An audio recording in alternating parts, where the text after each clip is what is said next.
हाँ जी दोस्तों की हाल ने अज ना मैं एक शेर लैके आया तुहाडे वास्ते जिहड़ा बड़ा गलत उलाम हो चुका है।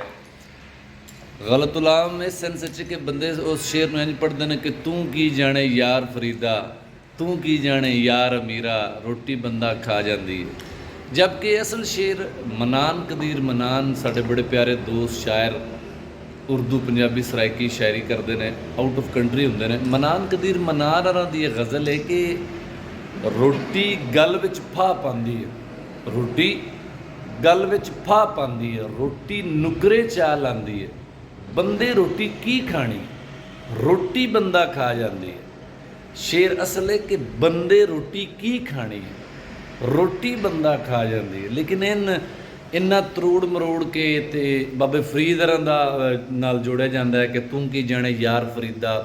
अक्सर तुसीं वेख्या होना, सुनिया होना, लेकिन सारे गलतुल आम ने, उनका कोई वो शेर मौजूद ही नहीं है। असल शेर जिहड़ा ना वो मनान कदीर मनान होरां दा है, ते बाकी जिन्ने तुसीं सुने ने पढ़े ने, तू की जाने यार मीरा, तू की जाने यार फरीदा, तू की जाने यार रब्बा, तू की जाने यारा मेरिया, ये सारे गलत। ठीक है, तो शायर जिहड़ा ना उनकी तखलीक या उनकी दौलत सारी उनके शेर ही होंदे ने, उनका कलाम हुंदा है, उनकी तखलीक, उनकी मलकीयत जिहड़ी है वो उनके लफ्ज़ ही होंदे ने। ते जिस बंदे की जिहड़ी मलकीयत होवे उनके नाम ही रहनी चाहिए। मनान कदीर मनान होरां दे शेर उन्होंने नाम ही रहना चाहिए। बहुत शुक्रिया।